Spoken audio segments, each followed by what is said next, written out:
வணக்கம் சார். வணக்கம். பெரிய எதிர்பார்ப்புகளுக்கு மத்தியில இன்னைக்கு இந்தியாவோட பட்ஜெட்டை தாக்கல் பண்ணியிருக்காங்க. நிறைய முக்கியமான விஷயங்களும் அதில் லிஸ்ட் பண்ணியிருந்தாங்க. ஸோ ஓவராலா இந்த பட்ஜெட் உங்களுக்கு எப்படி இருக்கு? உங்களோட அப்சர்வேஷன் என்ன சார்? ஸோ பட்ஜெட்டை பொறுத்தவரைக்கும் நம்ம கண்ட்ரியில் மிடில் கிளாஸ் தான் ஜாஸ்தி. ஸோ மிடில் கிளாஸுக்கு டெஃபினெட்லி இந்த பட்ஜெட் ஒரு கடந்த மேபி 10 வருஷத்தில் வந்த பட்ஜெட்டில் இந்த லெவலுக்கு பாசிட்டிவ் வைப்ஸை க்ரியேட் பண்ண பட்ஜெட் வேறு இருக்க முடியாது. ஏன்னா மெயினாக வரி தான். இப்போது எவ்வளவு சம்பாதிச்சாலும், பர்டிகுலர்லி சேலரிட் கிளாஸாக இருந்தால் எவ்வளோ சம்பாதிச்சாலும் நான் இவ்வளோ வரி கட்டினதுக்கப்புறம் மிச்சம் தான் என் கைக்கு வருது. அவங்க என்ன கம்பேர் பண்ணுவாங்க, ஒரு பிஸ்னஸ் கிளாஸில் இதே சம்பாத்தியம் பண்ணுறவன் எந்த வரியும் கட்டாமல் தப்பிக்க முடியுது. பட் சேலரிட் கிளாஸ்க்கு அதுக்கு வாய்ப்பே கிடையாது. ஸோ வாங்குகிற சம்பளத்தில் ஒரு 10%லேருந்து 30% அதெல்லாம் அதுக்கு மேலே வரையிலும் வரி கட்டினதுக்கு அப்புறம் தான் கைக்கு வருது. ஸோ அது அந்த வரியாக போயிட்டு இருந்த அமௌண்ட் ரொம்ப கன்சிடரபிளி குறைஞ்சு அவங்க கையில் இப்போ நிறைய காசு இருக்கும் போது. ஸோ அந்த ஆங்கிளில் பார்த்தா கடந்த 10 வருஷத்தில் எல்லாம் அதுக்கு மேலேயே கூட பார்த்தா இந்த லெவலுக்கு மிடில் கிளாஸுக்கு சாதகமான ஒரு பட்ஜெட் வந்ததில்லை. மிடில் கிளாஸ் ஃபோக்கஸ்டாக இருக்குது அப்படிங்கிற மாதிரி சொல்லியிருந்தீங்க. ஸோ இந்த சேலரிடு இன்கம் டேக்ஸ் இது மட்டும் தானே, இதை தாண்டி வேறு ஏதாவது மிடில் கிளாஸ்க்கு சப்போர்ட் பண்ணுற மாதிரியான அறிவிப்புகள் இருக்கா சார்? ஓகே, சேலரிடுக்கு இது விஷயம் அந்த இன்கம் ஸ்லாப்ங்கிறது இருக்குது. அதை தவிர இப்போது டிடிஎஸ், இப்போது ரெண்டில் டிடிஎஸ் கிடைக்கும்போது முன்னாடி 2.4 lakhsக்கு முன்னாடி மேலே இருந்தாலே டிடிஎஸ் கட்டி ஆகணும். இப்போ அது வந்து 6 லட்சம் வரையிலும் டிடிஎஸ் கிடையாது. ஸோ 6 லட்சத்துக்கு மேலே தான் இப்போ டிடிஎஸ் கட்டி ஆகணும். அப்புறம் டிசிஎஸ்ங்கிறது எல்லாரையும் பாதிக்காது. Tax collected at source, particularly foreign remittances பண்ணும்போது பசங்க வெளியில் படிக்கிறாங்கன்னா படிப்புக்காக அனுப்புகிற அந்த ரெமிட்டன்ஸ்க்கு மட்டும் டிசிஎஸ் கிடையாது. மற்றபடி இப்போ நிறைய பேர் இப்போ யூஎஸ் மார்க்கெட் நல்லா இருக்குது, ஈக்விட்டிஸ் அங்கே உள்ள ஃபாரின் ஸ்டாக்ஸில் இன்வெஸ்ட் பண்ணலான்னா முன்னாடி 7 லட்சம் வரையிலும் டிசிஎஸ் கிடையாது. அதாவது 20%, அந்த அமௌண்ட்டில் 20%. இப்போ அந்த 7 லட்சங்கிறது 10 லட்சம் வரையிலும் கிடையாது. இதை தவிர சீனியர் சிட்டிசன்ஸ்க்கு ஒரு நல்ல விஷயம் நடந்திருக்கு. சீனியர் சிட்டிசன்ஸை பொறுத்தவரையிலும் அவங்க முன்னாடி வந்து 50,000 வரையிலும் இன்ட்ரெஸ்ட் இருந்ததுன்னா டிடிஎஸ் கிடையாது. இப்போ அது ரொம்ப வருஷமாகவே அப்படி தான் இருந்தது. இப்போ என்ன பண்ணியிருக்காங்கன்னா 1 லட்சம் வரையிலும் இன்ட்ரெஸ்ட்டுக்கு டிடிஎஸ் கிடையாது. இது சீனியர் சிட்டிசன்ஸ்க்கு ரொம்ப சாதகமான ஒரு விஷயம். சீனியர் சிட்டிசன்ஸ்க்கு அஃப்கோர்ஸ் இந்த டேக்ஸ் ஸ்லாப் சேஞ்சும் அவங்க கையில் நிறையா காசு கையில் இருக்கிறதுக்கான ஒரு வாய்ப்பை கொடுக்குது. ஸோ இதை தவிர இன்னொரு விஷயம் இருக்குது. முன்னாடி வந்து செல்ஃப் ஆக்குபைட் ப்ராப்பர்ட்டிக்கு அந்த இன்ட்ரெஸ்ட் இருந்ததுன்னா, லோன் இருந்து இன்ட்ரெஸ்ட் இருந்ததுன்னா ஒரே ஒரு செல்ஃப் ஆக்குபைட் ப்ராப்பர்ட்டிக்கு மட்டும்தான் அந்த பெனிஃபிட் இருந்தது. இப்போ அது 2 ப்ராப்பர்ட்டி வரையிலும் அதை எக்ஸ்டெண்ட் பண்ணியிருக்காங்க. பட் இப்போ வந்து அவங்க ரைஸ் பண்ணியிருக்கிறது, வைடன் பண்ணியிருக்கிறது எல்லாம் டேக்ஸ் லேப் வந்து நியூ டேக்ஸ் ரெஜிமில். பட் இந்த பெனிஃபிட் வரப்போகிறது வந்து ஓல்டு டேக்ஸ் ரெஜிமில் இருந்தால் மட்டும்தான். பட் எஸ், ஓல்டு டேக்ஸ் ரெஜிமில் போகிறவங்களுக்கு 2 செல்ஃப் ஆக்குபைட் ப்ராப்பர்ட்டி இருந்தால் இந்த பெனிஃபிட் வந்து சேரும். இன்னும் ஸ்பெசிஃபிக்காக நம்ம செக்டர் ஸ்பெசிஃபிக்காக பேசணும் அப்படின்னா, மேனுஃபேக்சரிங்க்கு, ஐடிக்கு இந்த மாதிரிலாம் கொடுக்குற மாதிரி ஃபார்மாக்கும் ஒரு முக்கியமான அறிவிப்பு வந்திருக்கு. ஒரு 36 லைஃப் சேவிங் ட்ரக்ஸுக்கு வந்து நாங்கள் கஸ்டம் டியூட்டி எக்ஸம் பண்ணுறோம் அப்படின்னு சொல்லியிருக்காங்க.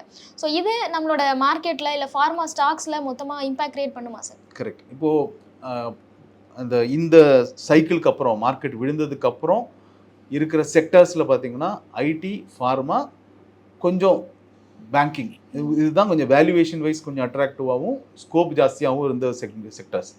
ஸோ அதில் ஃபார்மா ஆல்ரெடி ஒரு பாசிட்டிவ் இதில் இருந்தது. இப்போ இந்த 36 லைஃப் சேவிங் ட்ரக்ஸுக்கு இந்த எக்ஸம்ஷன் வந்திருக்கிறது டெஃபினெட்லி ஃபார்மாவுக்கு ஒரு நல்ல பெனிஃபிட்டை கொடுக்கும். ஸோ இன்னவே இன்டைரக்ட்லி நம்ம ஹெல்த் கேர் காஸ்ட்டுங்கிறது ஆக்சுவலி மிட் டீன்ஸில், இப்போ நமக்கு நார்மல் இன்ஃப்ளேஷனுங்கிறது 6%, 5% இருந்தால் கூட medical inflation is almost 14-15%. So இந்த 36 லைஃப் சேவிங் ட்ரக்ஸ் இந்த காஸ்ட் குறைஞ்சது ஆக்சுவலி நம்ம மெடிக்கல் இன்ஃப்ளேஷனையும் கட்டுப்படுத்தும். ஸோ மெடிக்கல் எக்ஸ்பென்ஸ்க்காக நம்ம பண்ண பட்ஜெட்டும் ஆக்சுவலி கம்மியாகும். இன்டைரக்ட்லி இதுவுமே மிடில் கிளாஸுக்கும் அதர்ஸுக்கும் கூட பெனிஃபிஷியலாக இருக்கும். நெக்ஸ்ட் வந்து இவி பற்றி கொஞ்ச நாளுக்கு முன்னாடி ட்ரம்ப் வந்து இவியோட இதெல்லாம் நாங்கள் யூசேஜை குறைக்க போகிறோம், நாங்கள் பேக் டு நார்மல் இதுக்கு தான் பண்ண போகிறோம் அப்படின்னு சொல்லியிருந்தாரு. ஸோ இவியோட இம்பார்ட்டன்ஸ் குறையும் அப்படின்னு பேசிட்டு இருந்த டைமில் இந்தியன் கவர்மெண்ட் வந்து லித்தியம் பேட்டரிக்கு நாங்கள் டியூட்டி கம்மி பண்ணுறோம்னு சொல்லியிருக்காங்க. ஸோ இவியை சப்போர்ட் பண்ணுற மாதிரி இருக்குது. இது என்ன மாதிரி இருக்கும் சார் மார்க்கெட்டில்? ஸோ இது இவிக்கும் சொல்லியிருக்காங்க, மொபைல் பேட்டரிக்கும் சொல்லியிருக்காங்க. யூஎஸ்லலாம் பார்த்தீங்கன்னா நம்ம இவிஸ் ரொம்ப அட்வான்ஸ் ஸ்டேஜில் இருக்குது. இங்கே ஓரளவுக்கு 2 வீலர்ஸில் வந்திருக்கு, 4 வீலர்ஸில் ரொம்ப ஏர்லி ஸ்டேஜில் இருக்கோம். நம்ம வந்து we are just scratching the surface. நம்ம இன்னும் we have a long way to go. So அந்த benefit of that energy, green energy நமக்கு வரணும்னா இன்னும் we have a long to go. இன்னும் நமக்கு அந்த கட்டமைப்பே, இன்ஃப்ராஸ்ட்ரக்சரே பெருசாக இல்லை. இன்னும் நீங்கள் சார்ஜிங் ஸ்டேஷன்ஸ்லாம் பெரிய லெவலில் வரல. ஸோ ஆக்சுவலி பட்ஜெட்டுக்கு முன்னாடி ஒரு பயம், இப்போ ஆக்சுவலி இவிஸ்க்கு டேக்ஸ் எக்ஸம்ஷன் இருக்குது வாங்கும்போது, அந்த பெனிஃபிட்டே போகிறதுக்கான வாய்ப்பு இருக்கும். ஒருவேளை இந்த பட்ஜெட்டில் அதை எடுத்துருவாங்கன்னு ஒரு சுச்சுவேஷன் இந்த நிலமையில ஆக்சுவலி அதை இன்னும் என்கரேஜ் பண்ணியிருக்காங்க. அஃப்கோர்ஸ் இதுக்கான ஒரு முன்னோடியாக இந்த ஆட்டோ எக்ஸ்போவில் கூட ஆக்சுவலி மோடி நிறையா ஸ்டேட்மெண்ட்ஸ் பாசிட்டிவாக விட்டுருந்தாங்க. உடனே ஃபாலோயிங் தட் மஹேந்திரா, டாடா மாதிரி கம்பெனிஸும் ரொம்ப பாசிட்டிவாக ஒரு ப்ரொமோஷன் நடத்திட்டு இருந்தாங்க. ஸோ அதை அடுத்த லெவலுக்கு கொண்டு போய் விட்டுருக்காங்க. ஸோ அந்த கன்செஷனும் கண்டினியூ ஆகுது இவி வெஹிக்கிள்ஸ் வாங்கும்போது. ஸோ இந்த காஸ்ட்டும் கம்மியாகிற பட்சத்தில் இவி வெஹிக்கிள்ஸ் வாங்குறதுக்கான இன்ட்ரெஸ்ட் ஜாஸ்தியாகும். அந்த இன்ட்ரெஸ்ட் ஜாஸ்தியாகி அந்த பர்ச்சேஸ் ஜாஸ்தி ஆக ஆக நேச்சுரலி அதுக்கான கட்டமைப்பு, சார்ஜிங் ஸ்டேஷன்ஸ் எல்லாமே இம்ப்ரூவ் ஆகி இவியில் நம்ம ஒரு நெக்ஸ்ட் லெவலில் ப்ரோக்ரஸ் பண்ணுவோம். ஸோ அங்கே நெகட்டிவாக இருக்கிற மாதிரி தோணுது. இந்தியா லெவலில் India is definitely encouraging this. Prime minister ஓக்கலாவே இதை பற்றி பேசியிருக்காரு. எனவே என்விரான்மெண்டல் ஆஸ்பெக்டில் இது ரொம்ப நல்ல சேஞ்ச்.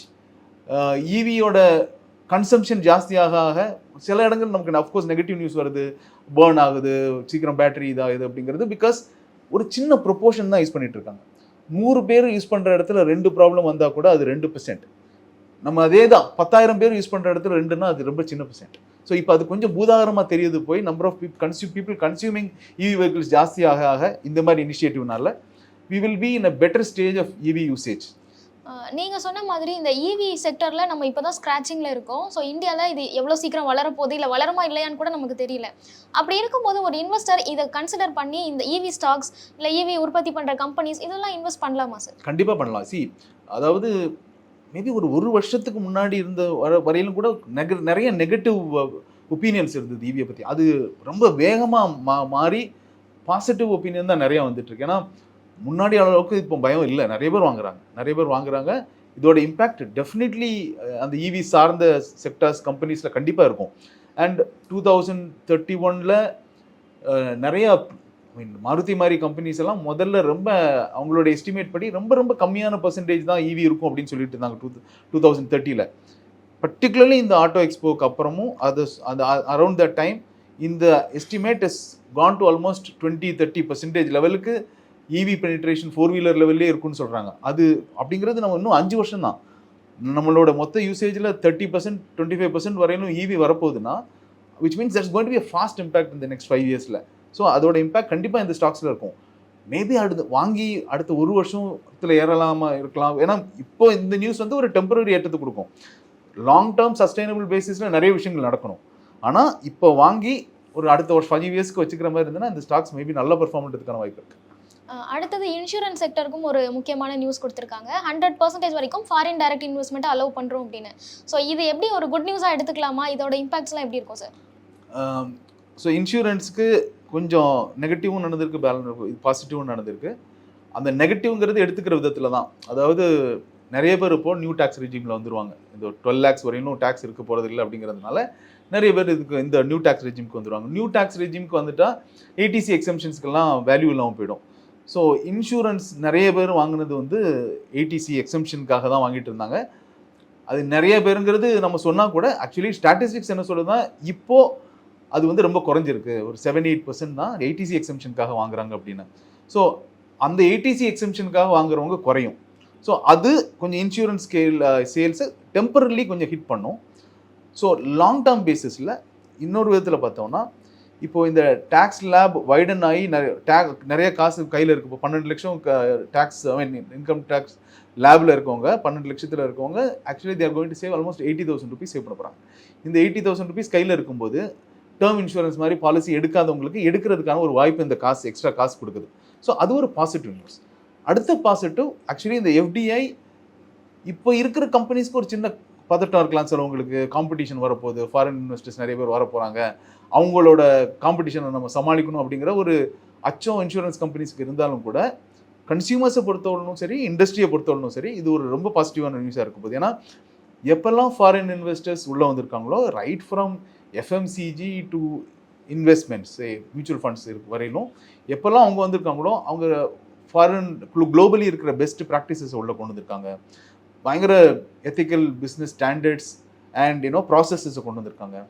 ஸோ அதுக்கு உதாரணம் நம்ம மியூச்சுவல் ஃபண்ட் இண்டஸ்ட்ரியிலே இருக்குது. இப்போது மியூச்சுவல் ஃபண்ட் இண்டஸ்ட்ரியிலேயே பெருமளவு ஃபாரின் கம்பெனிஸ் ஸ்டேக் வச்சிருக்கிற கம்பெனிஸை பார்த்தீங்கன்னா பயங்கரமான ஸ்டாண்டர்ட்ஸ் உள்ள இருக்கும். இந்த kind of processes the maintain. அது வந்து அந்த இண்டஸ்ட்ரிக்கு ஒரு ஆரோக்கியமான அப்பீலை கொடுக்கும். ஸோ அதனால நிறைய இன்வெஸ்டர்ஸ் நம்பி உள்ள வருவாங்க. ஸோ அந்த மாதிரி ஒரு விஷயம் இனிமேல் இன்சூரன்ஸ்க்கு நடக்க போகுது இந்த 100% FDIனால. So products will be better. Globally இருக்கிற நிறைய இன்னோவேட்டிவ் ப்ராடக்ட்ஸ் உள்ள வரும். நியூ ஜென்ரேஷனுக்கு இன்னும் அப்பீலிங்காக இருக்கிற ப்ராடக்ட் வரும். ஏன்னா very clearly actually traditional policies are going out of favour. New generation அதை பெருசாக கண்டுக்க போகிறதே இல்லை. யூலிப்ஸ்லையுமே சிமிலர்லி தான் அந்த லெவலுக்கு இல்லாட்டி கூட யூலிப்ஸும் அப்படி தான் இருக்குது.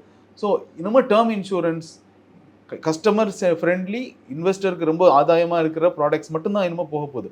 ஸோ அதை இந்த குளோபலி பெஸ்ட் ப்ராக்டிசஸை இந்த இன்சூரன்ஸ் கம்பெனிஸ் உள்ளே கொண்டு வரும்போது more and more people will buy insurance. அது லாங் டேர்ம் ஆஸ்பெக்டில் டெஃபினெட்லி இது ஒரு நல்ல தாக்கத்தை தான் ஏற்படுத்தும். இந்தியாவில் மிடில் கிளாஸோட கன்சப்ஷன் பேட்டர்னே மாறிடுச்சு. அவங்க ரொம்ப நல்ல ப்ராடக்ட்ஸ் எல்லாம் வாங்குறத வந்து குறைச்சிட்டாங்க அப்படிங்கிற மாதிரி சமீபத்தில் நிறைய பேசியிருந்தாங்க. அப்படி இருக்கும்போது அக்ரிகல்ச்சருக்கு இவங்க அலாட் பண்ணியிருக்கிறது இன்னும் 6 வருஷத்தில் பல்சஸில் நம்ம செல்ஃப் சஃபிஷியன்ட் ஆயிரும் அப்படின்லாம் வந்து நிர்மலா சீதாராமன் சொல்லியிருக்காங்க. ஸோ இதை மீட் அவுட் பண்ணுற மாதிரி இருக்கா பட்ஜெட்டில் வந்து அறிவிப்புகள் எல்லாம்? அக்ரிகல்ச்சருக்கு அனௌன்ஸ் பண்ணுறது ரொம்ப தேவையான விஷயங்கள்.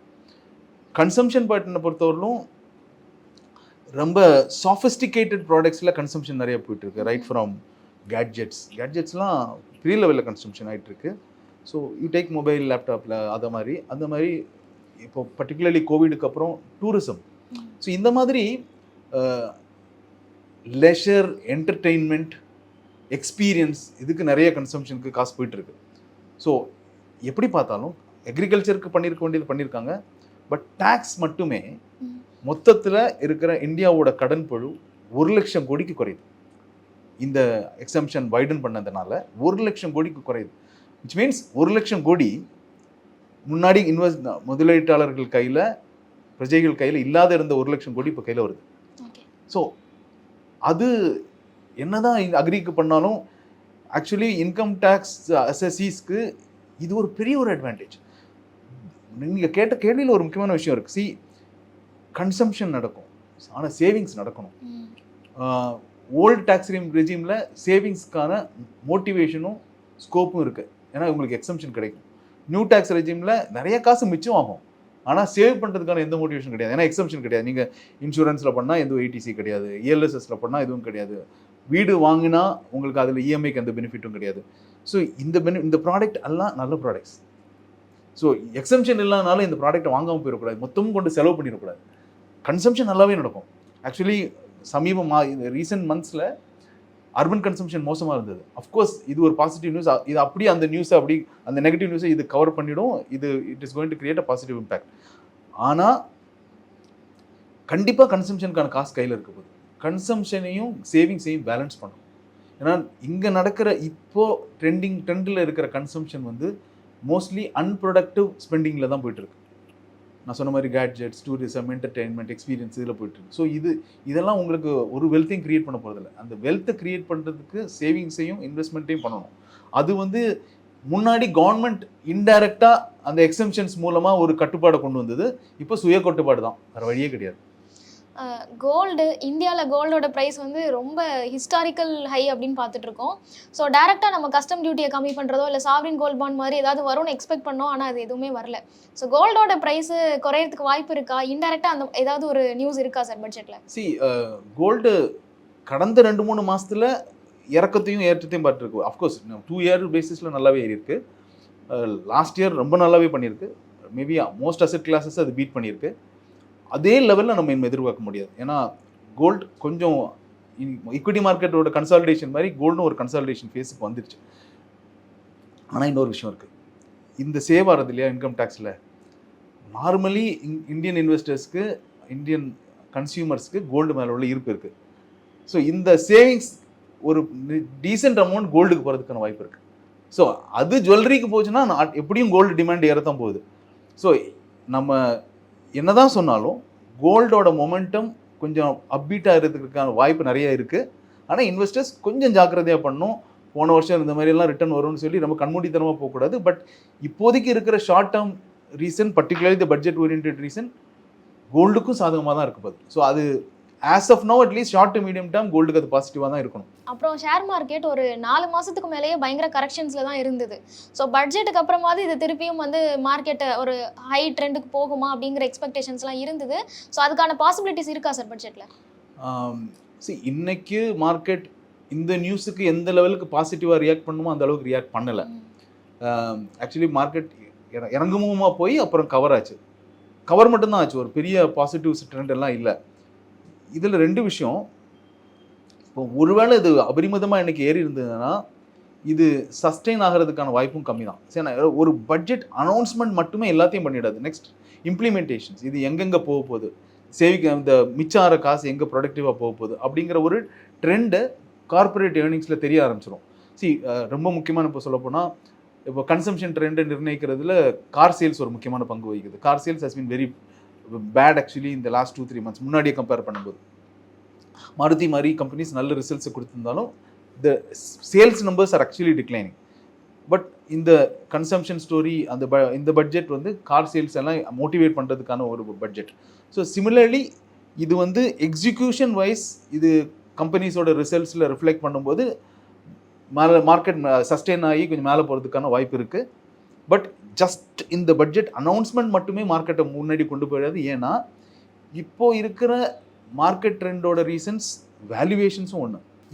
இப்போவும் இந்தியன் ஸ்டாக்ஸை வாங்கணுன்னா அதுக்கேற்ற மாதிரி க்ரோத் சப்போர்ட் பண்ணணும். ஸோ கார்பரேட் ஏர்னிங் சப்போர்ட் பண்ணணும். அதுக்கேற்ற மாதிரி இல்லையா வேல்யூவேஷன்ஸ் ஃபேர் வேல்யூவேஷன்ஸ்க்கு வரணும். இது இன்னும் முடியல, இந்த எக்ஸசைஸ் இன்னும் முடியல. இந்த எக்ஸசைஸ் முடியாத வரையிலும் மார்க்கெட் வந்து மறுபடியும் ரெக்கவர் ஆகி ஒரு வி ஷேப் அப்வர்ட்ஸ் மூமெண்ட்டுக்கு போகுதுங்கிற எக்ஸ்பெக்டேஷன் இருக்கக்கூடாது. பட் என்னதான் சொன்னாலும் ஓரளவுக்கு மக்களை போன 2-3 மாசமாக எவ்வளோ கீழே போயிடுமோன்னு பயந்தவங்களுக்கு பெரிய பயம் இருக்க வேண்டிய அவசியம் இல்லை. இன்னும் அந்த லெவலுக்கு நெகட்டிவ் சைடில் அது கொண்டு போயிட, பாசிட்டிவ்ல கொண்டு போகுமாங்கிறது உறுதியாக சொல்ல முடியாட்டி கூட நெகட்டிவ் சைடில் இது மார்க்கெட் பெரிய லெவலுக்கு போகிறதுக்கான வாய்ப்பு இல்லை. ஸ்லோலி சைடுவேஸாக ரொம்ப நாள் இருக்கலாம். அந்த டியூரேஷன் வேணால் ஜாஸ்தியாகலாம் ஏன்னா கன்சாலிடேஷனில். பட் அதர்வைஸ் டவுன் சைடு ரொம்ப போகிறதுக்கான வாய்ப்பு அட்லீஸ்ட் இந்த பட்ஜெட் அனௌன்ஸ்மெண்ட்ஸ் கண்ட்ரோல் பண்ணியிருக்கு. Thank you sir. வெல்கம். மேலும் ஈடி தமிழ் சேனல்ல வரப்போகும் பிசினஸ் மற்றும் அது ரிலேட்டடான வீடியோவை பார்க்க உடனே கீழே இருக்க சப்ஸ்கிரைப் பட்டனை கிளிக் பண்ணுங்க.